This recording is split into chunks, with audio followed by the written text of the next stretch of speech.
All right, ladies and gentlemen, welcome back to the Coach's Desk. Thank you for tuning into another episode on from Trackside podcast. I am your host, Coach Minzy, and we have a very special guest with us this time around. And this guest is a world champion, and not just a world champion, two-time world champion. And people, ladies and gentlemen, help me welcome to our desk for the second time, Danielle Williams. Come on, put. Hello. We got drum roll. You can get the drum roll too. All right, so Danielle, welcome back again to the coach's desk. Thank you for having me once again. All right, it's indeed a pleasure. And how are things with you? How was your day? It's pretty good. Had a hard day of training and just resting now. It's a typical Oh, day. okay, cool. Now, you were on for the first time on the coach's desk about possibly 2 years ago. So, persons probably missed out, the new subscribers would have missed out on that video. I hope they go and watch it. But just for introduction purpose, could you just introduce yourself to the audience? Everybody know your credential, but just tell us a little bit about where you're coming from and stuff like that. I'm Danielle Williams. I am from Kingston, Jamaica. I run track and field. I do the 100-meter hurdles. Yeah, that's me. All right, so simply as it can be. Now, Daniel, after winning that World Athletic 100-meter hurdles championship back in 2015, hmm um, a lot of persons spoke about that it was a fluke. Because favorites were out. But I want you to tell us how did you prepare mentally for the year after? Because I guess that was a challenge. Persons did not believe that you could even medal in another championship. Talk to us about that. Um, uh, Preparing for the championship after 2015 or this past one? After 2050, we soon get to that one. We prepare the same way for every championship. We control what we can control. We put in as much work as we can put in. We work on whatever we could work in, and then we just go out and compete. Sometimes it works in our favor. Sometimes it doesn't. Everybody is a world class caliber athlete. Everybody is fine for the same things. And sometimes, luck, a little bit of luck falls your way, and sometimes it doesn't. And so we just, when it doesn't, we pivot and we go again. And when it does, we pivot and we go again. And so that's just the approach that we take for every season. We're just doing the best that we can, competing as hard as we can, and hopefully it lines up in our favor. All right, shed some light on this luck thing that you mentioned, especially when it comes to an event as the 100-meter hurdles. Yeah.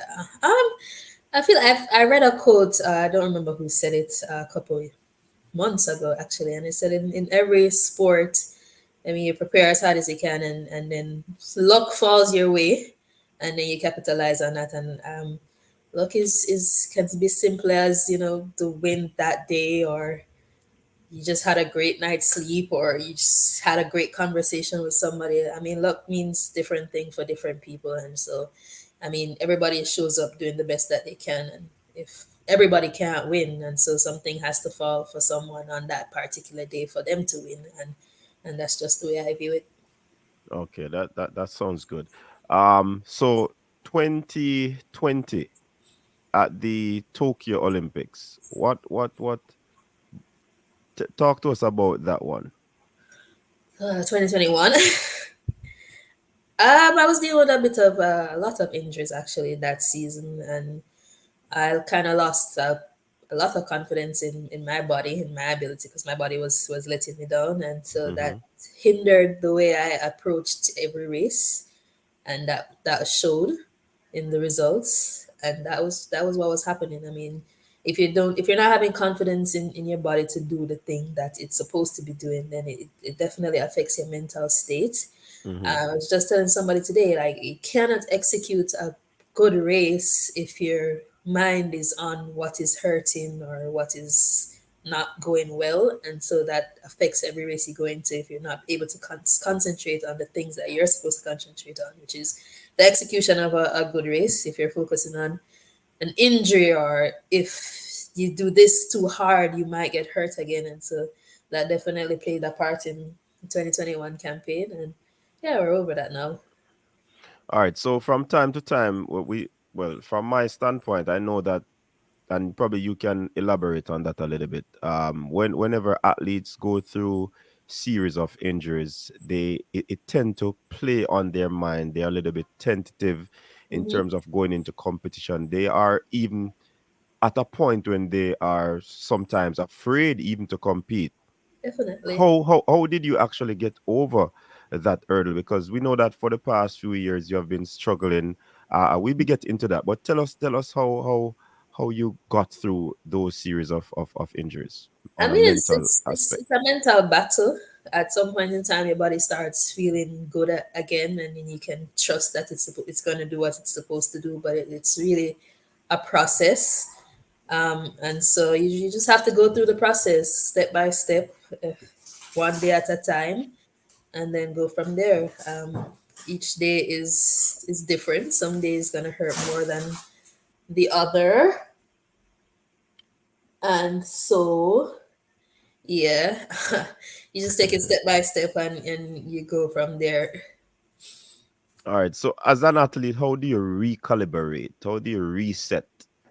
Especially the struggles of wanting to compete and you aren't able to compete because of injury setbacks. How do you recalibrate through those process? I mean, most of it is just focusing on the things that you can control. You can't control the fact that you're injured, but you can control the amount of rehab you do, the recovery, the effort that you put into that. Mm-hmm. You can, draw closer to your support group. Those are the people who keep you grounded. Those are the people who remind you of your talent and your abilities, and remind you that the road is not going to be dark forever. And so those are the two main things that I did, and it worked in my favor. And most people can do the same, and I'm sure it will work for them. All right. For the past, say, 2 seasons or so, you've been having some slow start to the season.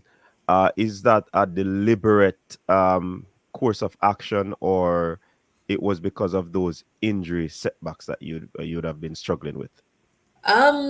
Both. Some of it is due to injury setbacks, of course, and some of it, I asked Coach that question as well. Is like, is it supposed to be this way? And he'll always say, his job is to design the workouts, and my job is to go and run as fast as I can, regardless of whatever he designed that week. And sometimes it's hard. It's hard coming off of a very hard week of practice and weight room and stuff, and trying to run fast with that load on your body. And other times it comes pretty easy. It all depends on, I guess, your frame of mind and where you are in your training program, and the kind of environment it is, because that plays a big deal. The kind of race it is. If it's a stacked race, pride comes in, and you don't want to be the one to close the gates. And so, you know, sometimes you just have to put some pride in it and say, no, regardless of the workout I did this, regardless of how tired my body feels, we're just gonna run as fast as we can. And sometimes it works out, sometimes it doesn't. All right, you made mention of something that I think I want you to explain to the audience, because oftentimes athletes go, especially on the circuit, or they open their season or they're midway, and sometimes persons who are fans, they don't know where these athletes are in Hmm. their preparation, whether you're running on the load or whether you're trying to work on an aspect of your race, and they sometimes ostracize the athletes. So I want you to elaborate a little bit on that, just to let them know what really happens Okay. on, for example, a meet day when you are at a particular part of your preparation as opposed to another. Okay. I mean, and for everybody's different. Everybody's Mm-hmm. training group, they schedule things different. A lot of Mm-hmm. athletes schedule that whenever they're racing, they're at their lightest. For us, we don't do that. We train through every meet there is. There are some meets where that falls on what we call our deload week, which we're going to be lighter. And then there are meets that falls on the first week or the second week of a training cycle, which is usually quite heavy. And again, coach's job is to get us ready, and our job is to go out and run with whatever load, whatever week it is that we're on. It's our job to go and run fast just the same. And so that is a reason sometimes for the fluctuation in the performances, because sometimes we're really running quite heavy with a lot of reps and a lot of weights on our legs, and that shows. And sometimes we're in a recovery week or a deload week of the cycle, and we're very light, and so we're able to run a lot faster. And so no 2 weeks are the same. Usually by the time we get to a championship period, is everybody's light Hmm. and ready to run. And so that's why you see a lot of great performances during championships. All right. So that I trust that that would have cleared up some misconceptions out there from some of the fans. Thank you for that. Walk us through your preparation now for this year's World Athletic Championship. You started again a little bit slow. Actually, my first race of the season was I started that was the second fastest time I've ever opened the season with. And somewhere along after that it kept going downhill, and we had to pause and assess where we were, and make some corrections and change some things. And once we were able to do that, we started trending upwards again. um, Going into the national championship, I was in better shape than the results showed. The coach still asks, so he's still saying that he doesn't know what happened in the championship. Yeah. But I was confident that as I only needed to make it onto the team. It didn't matter if it's first, second, or third at that point. It really doesn't Mm-hmm. matter. Getting onto the team is the most important thing. And so once I was able to do that, I was able to focus on the second half of the season, which is the most important part after the national championships. And of course, as always, there are some injuries, there are some setbacks that we have to deal with. I mean, going into national trials as well, I picked up an Achilles injury, and so that affected my performance as well.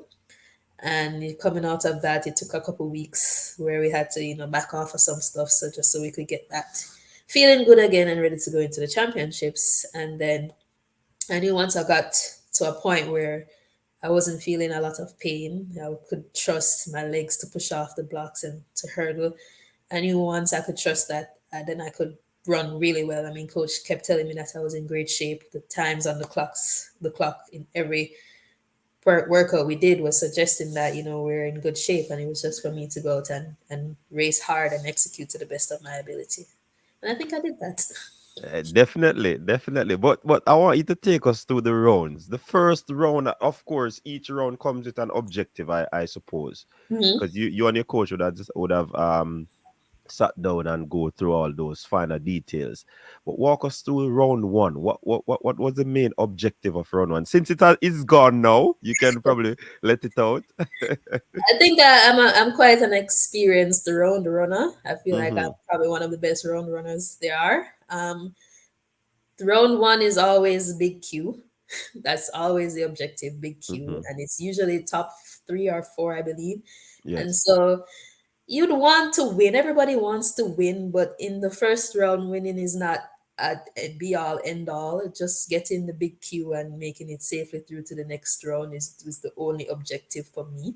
It doesn't matter how fast or how slow. Right, because you'd want to overexert and Yeah, then you want to you meet in some conserve as problems. much energy Right. as you can through the first 2 rounds.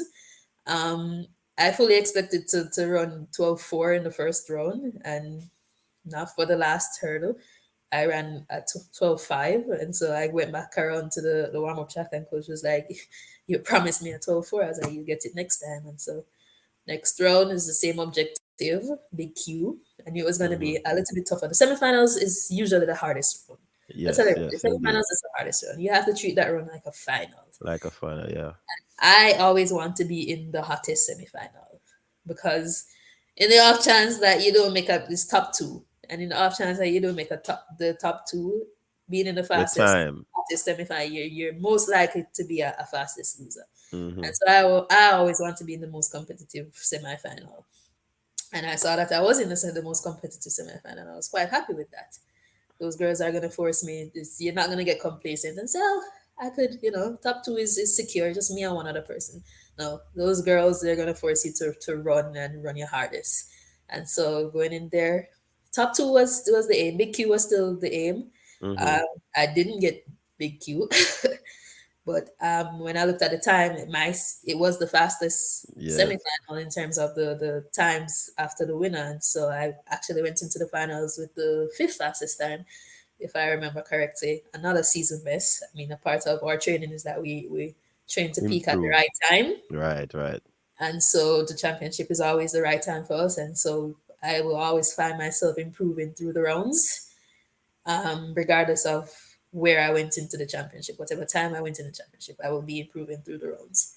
All right, but before we reach to the finals, Daniel, because I I did mention earlier that a lot of folks believe that the 2015 run was a fluke Mhm. because uh, a lot of those quote unquote top athletes were not Everybody was were the one, not in.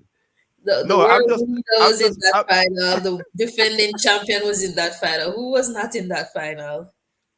you know what people will say that the who was not in the final Dawn, who fell in the 2015. semifinals, so she wasn't in the final. Sally Right, was injured that whole year. right. So that's what persons were saying. But You won by we can't account for who's not there. We only race who shows exactly. up. Exactly. And that's my point. That is my point now. So you won that one with Mhm. quote unquote the top athletes not in there. And then boom, 2023. 3. Here comes the quote unquote big names and the favorites. And I must confess, Daniel, I have you probably making the final, but honestly, It's okay. You didn't have the vision. that because I wasn't a part of the process. I Yes. can take that one. No, but seriously, persons were saying that hey, Danielle got a fluke win in 2015. See, she didn't repeat. She got a bronze medal at the Olympics and so forth, right? Now, Champs. this one We're you lined up as the fifth or fourth fastest into the finals with an outside lane with the likes of Kamacha Quinn, the world record holder, Nia Ali, Kenny Harrison, Mhm. a very strong field. Yeah. What was going through your mind? Because I said it to the audience, my audience, listen to me. On the car, I said, no, no. Daniel won and beat the field. What are you going to say now? This Walk us through is, that finals. I mean, it is quite interesting that rhetoric that they say that it was a fluke because I didn't repeat, when in reality, Mm-hmm.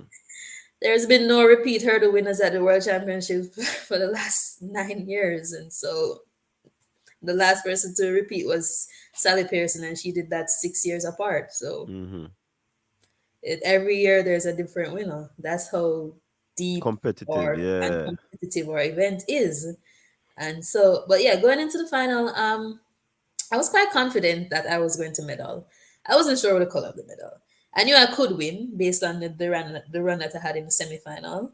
Mm-hmm. It was definitely a confidence booster because this I ran with Jasmine Camacho Quinn and Nia Ali in the finals, and by recollection, I had the race won up until about the seventh hurdle where I made a slight mistake, and then I realized that I did that, Yes, I and recall that. they didn't leave me by far to the finish line. And so I went around and I spoke to my coach, and I said, Coach, I have it. And he's like, Yeah, I was wondering what happened. I said, Don't worry, I have it. And so I went into the final. I was quite confident. Walking around to the call room, I had a pretty good warm up. Going into the call room, coach and he had a talk, and he said that Mm-hmm. all year long we've been getting out really good. The start has been very good, and they've been catching us towards the end. They're not going to catch us today. And so I went into that race believing that that was my entire mindset. They weren't going to catch me today. It's going to be catch me if you can. And by the time I was going to get out so fast and so far that by the time they caught me, it would have been to the finish line and it would have been too late. And so that was my only mindset. Run the first 7 to 8 hurdles as fast as you can and just hold on for dear life. Trust me, Daniel. That start was a rocket start. Uh, Yeah, I've Trust gotten me, pretty good at the it start. was pretty decent, and you looked very clean, as I say in hurdling. Hmm. Technically, you were clean, and you were just moving away. They were closing, They were close. and I expected yeah, them to close. We yes, expected and them to close. I exactly, mean, and like you said, Rosemary that was Conlon the has plan. win. She's one of the best finishers there is in the hurdles. She doesn't generally get a good start, but she finishes like a treat. So we expected her to be the one closing the fastest. Hmm. But the plan was to get out far enough that by the time they caught, the race would have been over. But Right, they, and indeed, but you still had a little nervy moment yeah, when because of how close it was. But when you realized that you were adjudged the winner of that final, I see the leap of joy. What went through you that time when you saw that on the big screen? I mean, it's just pure joy. You've been working for years. You've been suffering setbacks and injuries and doubts and everything, and it's just kind of a vindicated feeling to know that your work has paid off. Finally, once more, everybody wants to win. If only one Hmm. person can win, and so it's just a joyful. It was just a joyful moment, and I had to give God thanks because after all I've been through, I've been close to giving up so many times, and I can he has really imagine. kept me because he's the one that gave me the talent and the ability, and so I had to learn not to trust and rely in the talent and the ability, but to trust and rely on him, Hmm. and he will reward you when you're faithful. I can imagine, Daniel, because since then the gap from then until now, it's a huge gap, Mm-hmm. and it was riddled with ups and Ups down. and downs, I yeah. I, I guarantee I can imagine how many tears you cried and stuff like that. So I can only imagine the joy that you feel, and I still think you're basking in that right now. No, It was short lived. short lived. I'm not somebody who holds on to things for long. And so, in the Hmm. moment, yes, collect the medal in those moments in Budapest, wonderful, but it's gone. Every now and then I'll see a post and I'm like, yeah, but no. Okay, okay, good. Now you're back in training now, Hmm. as you alluded to. What I get, you initially also say that there is, you do things the same way each year, the same preparation. You probably tweak a little bit here and there. Is there anything that you're gonna be tweaking this year, or it just goes, it comes as you goes in terms of making those tweaks, or that is all left into the hands of Coach Lennox Graham? Coach is the man with the plan. He asks me my input every now and then, and I tell him. He's already Hmm. said to me that this year has to be the year that we finally perfect to get the finish because we've been Hmm. working on it for 2 years now, 2 seasons now, and it's there. Sometimes it's not there, so we're trying to get that consistent. So definitely we'll be working on that. And anything else, he's always finding things to improve on. If he thinks that if we just fix this, it will shave off even a thousandth of a second, and so Hmm. I just trust him to come up with what needs to be worked on, and I just show up for training every day with the best intentions until I hear the workout, and I was, it's not gonna work. Oh. All right. I know probably vomiting is taking place at this time of the season, so No, I know I never vomit in a workout. That's really, never. wow, you're exceptional. Well, probably it's not a norm right across the board. So Let me take that back. I break down and process food really fast, so it never comes back up. Okay, okay, that's good. That's good. All right. Now we saw where you also you have gone into some endorsement. You want to elaborate a little bit on that new deal that came about? It's not an endorsement per se. It's just a media company. They've been expressing interest in representing me over the years, and I always politely declined because I really had no interest in building a brand per se. I always tell everybody like I'm only interested in the running, and when the running is finished, then I'll disappear into the abyss. But yeah, they've been expressing interest in representing me, and I noticed that they represented two athletes whom I admire and respect. And so, they reached out to me once more after the World Championship, and I just decided to, give them an opportunity to represent me and potentially seek some endorsements and some deals or whatever that comes with it. And yeah, I'm looking forward to that part. Well, no, not really. I lie. All right, congratulations on that though, and that is a good thing. Coming out of World Championship again, these things do happen. So definitely, we continue to look to see what Danielle will do this year, because all eyes will be on you. You can't go in the shadows this I upcoming don't feel that Olympics. way though, because as much as I've won, when I step on the track, there's still gonna be world record holder, Olympic champion, world this, world that, and so I don't necessarily feel that all eyes will be on me, but maybe that's just me wishing that it won't be. Yeah, I think you're downplaying it, but anyways, but we heard of some sort of conversation. I don't know how credible that news is, but we heard that there's some thought process of you getting that world record. World record. Yes, you think you can hit that 12-1? I mean, a world record has never been something that I've targeted. I've just never really seen it as a goal of mine. I did have a dream once that the world record would have been 12.12 seconds. I thought it was going to be me who ran it. Turns out it was Toby. But it's never something that I target. I mean, I work on things in practice that I feel like will shave off things seconds off of my time. Mm-hmm. And if the conditions line up as perfectly as it is, if I run a perfect race, then I'm sure that I could run the world record, but it's not something that's a target of mine Okay. All right. In terms of your competitors, though, I see where the hurdlers are not afraid to compete against each other, at all. and what contributes to that? I don't know, I asked that we're always asking, we're like, come on, why are we at every meet? Like, give somebody else a chat. I don't know. But for whatever reason, we love racing against each other, and it's good per se because you get to gauge where you are at different points in the season.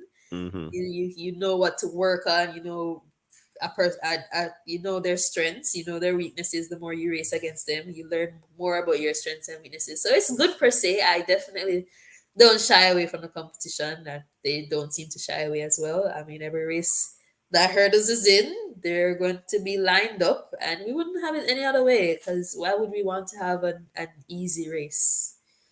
Yeah, that sounds good. And the relationship between you and the other competitors, it's a fun one, right? Oh yeah, we definitely we admire and respect each other. The vibes are always up when once we walk in and we see Mm-hmm. them, we're like, you guys again. So the vibes are always good. We're competitors, we're rivals, but all of us we're pretty friendly with each other, and we know that at the end of the day, it's just a race. Somebody Mm-hmm. has to win. Either you win or I win or somebody else win, and then we turn our attention to the other race, and we keep going. And a whole bunch of them. I mean, after the World Championships, when we saw each other at the Diamond League meets, they were all congratulating me. Well done. Everything. And so Yeah. we all have so much respect for each other, and a bunch of that comes from racing each other all throughout the season. Okay. Awesome. All right. One final question, Daniel, if it is the final one. But there is this new thing about social media and athletes, fans giving their views where athletes are concerned. What's your take on it? Are you one that actually follow the social media post of fans? Do you listen what they say? If you listen, do you learn anything from them? Just give us a little Um, sometimes there's some point in the season where I'm very engaged on the social media and I pay attention to what people are saying. But once it gets into like championship season, I mean, once I start competing and competing hard, I tend to do away with social media, give it a break, because it's very easy to get sucked in, especially the negative comments. And if you're mm-hmm, not strong mentally, you can take it to heart. And so, I mean, the fans are entitled to their opinions and their comments. At the end of the day, none of them really have an insight to what we as athletes are doing. And so they're only, commenting based on their limited view. And so they have every right to do that. So it's on us as athletes to, manage what have access to us and what we have access to and the things that we're seeing, control what's in your space. And so for me, doing that is to staying off of social media because I cannot not see it. I can't not see it. Everything I follow is athletics. yeah, Everything yeah, on my page is athletics. So I can't not see it. And so for me, controlling my space is to deleting my social media until after the championship. Others are different. They want to read all the comments and they want to know what you're saying because they want to go and prove you wrong and they're gonna comment and all that. mm-hmm. Whatever makes you happy, but that's not me. Has any of those comment ever affect you in a positive or negative way? Yeah. I mean, you're always gonna find people who are rooting for you. They're Mm-hmm, saying, she'll be back and whatever. And I remember there was one comment where a guy. He said, I think they were trying to find, like, pick the top three athletes, Jamaican athletes from the championship or something like that. I mm-hmm, remember a guy commented that he said, oh, she's not, why they have me there because I'm inconsistent. And then I looked back, I was like, I've been to, at the time, 5 world championships. I've made 3 finals and I've medaled twice. How is mm-hmm. that inconsistent? And so, Especially in your event. exactly, I'm like, I don't know what you consider to be consistency. I guess maybe you're looking for a medal every time. I don't know, but in my event, that's just unheard of. But I don't think they look that deep into it. They just see you and you don't get a medal, and that's it for them. But there are only 3 medals, and in our sports, there in hurdles, there are at least 28 of us who are within the same class, within 100th of a second, and so Mm-hmm, it's quite hard. But at the end of the day, this is what we signed up for. Everybody wants to win. Only mm-hmm, one person can win, and only 3 person can get a medal. mm-hmm. And so it is. It's definitely not a bad thing that they want you to win. They have high expectations, and Right. that comes with winning. Because if you weren't doing well, nobody would expect anything from you. Mm-hmm. And so it's not a bad thing. It's just sometimes it can get a bit much. But at the end of the day, that's their job, and our job is to go out there and run. Yeah, yeah, definitely. And I mean, it like you said, you have some fans out there that are very cruel Very cruel. and and Very it's not wanting of a better term. It's the fact. And then you have some that are in between, and then you have some that are very mindful cruel. of the things that they say to the athletes or about the athletes, because we know that, like you said, if your mental space is not there, then you'll be like a sponge and suck all Yeah. that information and that negative energy, and then it drains you when you should be thinking about competing. So I think the fans have their part. Like you said, they have a right to speak, Mhm. but you really can't control what they say. You can control what you hear they say. So Exactly. yeah, man, I like that. Another thing is that from a Jamaican standpoint, we have produced some very good junior athletes over the years. Some decide to go in the United States to train or to go to college. higher education and so forth. And some of the fans are not liking the move of our talented Jamaican athletes, breaking into the US system, and they believe that the US system is not going to treat them the way that they will be treated in Jamaica. You can testify that you left Jamaica and you came to the United States, you did school, you have won two world championship titles. There's a VCB, there's a Many. Kieran's tour. There's so many I can name. Yeah. You know what I mean? But the meat of the matter is that this young kid, Alana Reed, Hmm. has made the transition. And from what we're hearing, is that she will be going to be training with Dennis Mitchell. And Hmm. the persons have their antennas up because they think it's a bad move. You don't have to comment specifically on her move, but you can just give us your insight on or your take on what do you believe, or I is believe I believe everybody should do what's best for themselves. I mean, no two situations are the same. A person might remain in Jamaica, and a person might go overseas, and they both find great success.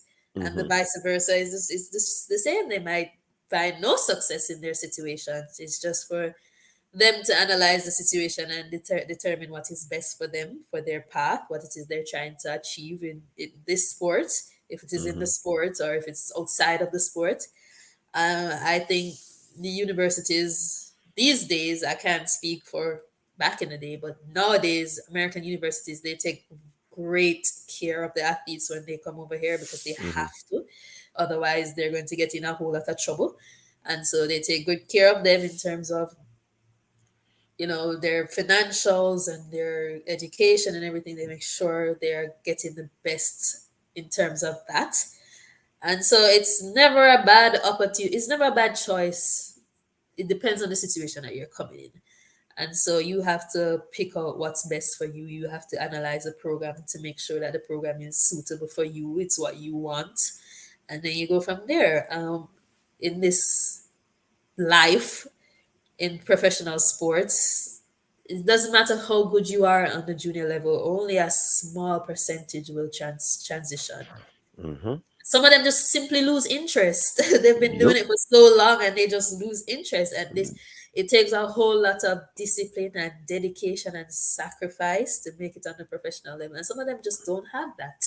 They don't want to do it, and that's okay too.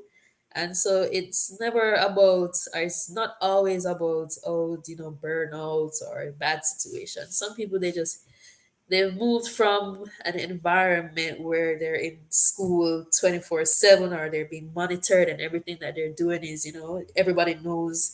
And they come overseas to college and they gain a certain amount of independence, and they don't have parents watching over them, dictating and telling them what to do. Coaches are not doing it.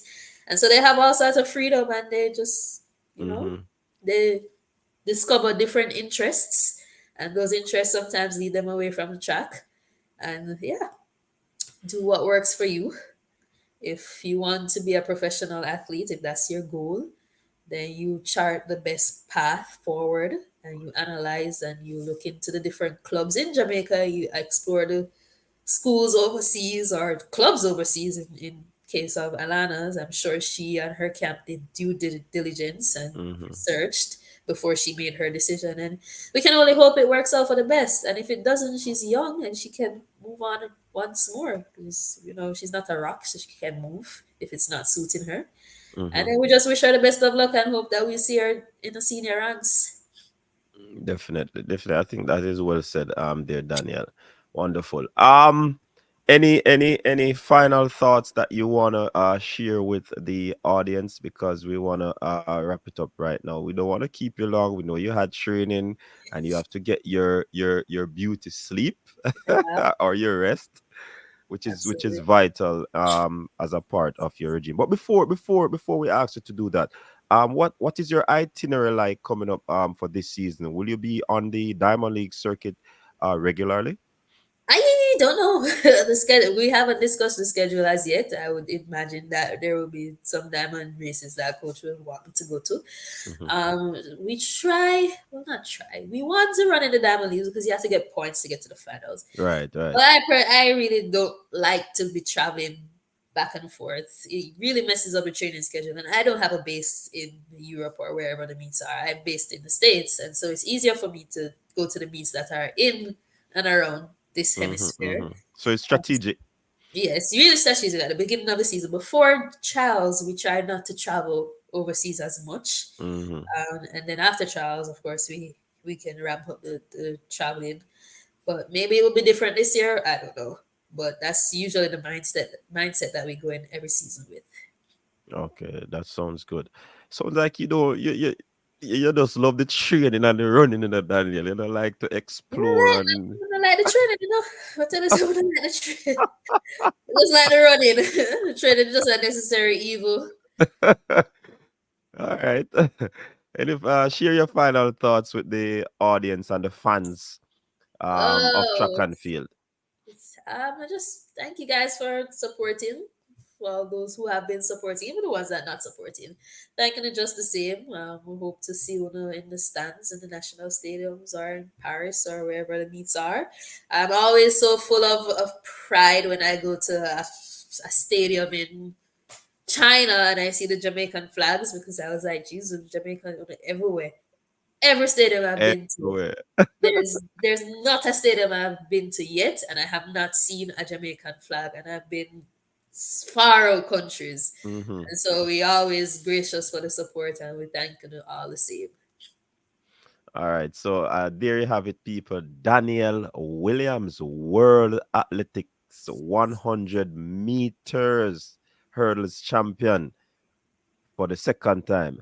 Big up yourself, Daniel. Congratulations again. And we wish you all the best here from the coach's desk as you go throughout your season. We hope that you stay injury free. We know that the niggles will always be there, but it's just the management of those injuries. We just wish you all the best and that come 2024 at the Olympics over there in Paris, Patty, you yeah, you do what you got to do yes, and sir. get Thank you on so that much. podium. All right. So, all the best. And viewers and subscribers, thanks again for tuning in to another episode of From Trackside Podcast. And we just had world champion Danielle Williams. Until next time, people, stay safe. Peace out.